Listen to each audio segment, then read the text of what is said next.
Welcome, everyone. We are continuing our story in the Christmas Promise. We're listening to the story of a very special king. Let's review what we know so far. First, we learned that an angel visited Mary, and he told her some amazing news. She would be having a baby, and he would be our forever king. Next, we learned that an angel visited Joseph too. The angel told Joseph that same baby would also be a rescuing king. Last week, we discovered that the baby was a new king, and he was God's son. We'll pick it up from there. The shepherds were in the fields, and they had such a surprise. It was quiet and dark, and the sheep were snoozing when whoosh, an angel popped into the sky. Now the angel was bright, and the shepherds were so scared. But the angel had a special message for them. Don't be afraid. I have wonderful good news for you, the angel said. God's chosen king has been born tonight. He's going to rescue his people, just as God promised. He will be the rescuing king. Then lots and lots of other excited angels joined in to celebrate. Now, why were the shepherds so excited?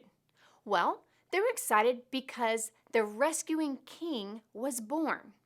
Okay, well, if that excited them, then they must have felt like they needed to be rescued. Do you have any idea why they would think that they needed to be rescued?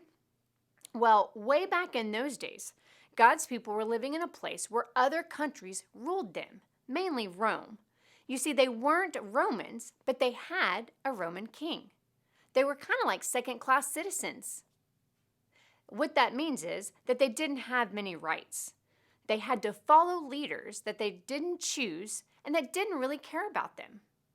They were waiting for a strong leader to come and to listen to them, to rule the country for them.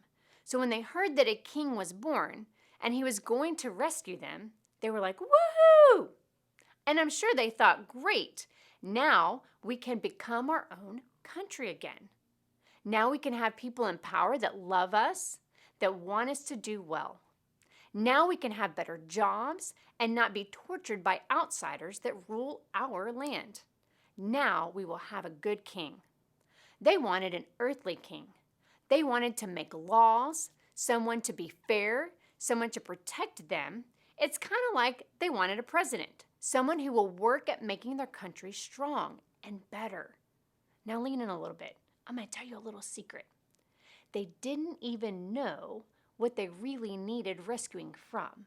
You see, it was something greater than living under a Roman king. They didn't need an earthly king.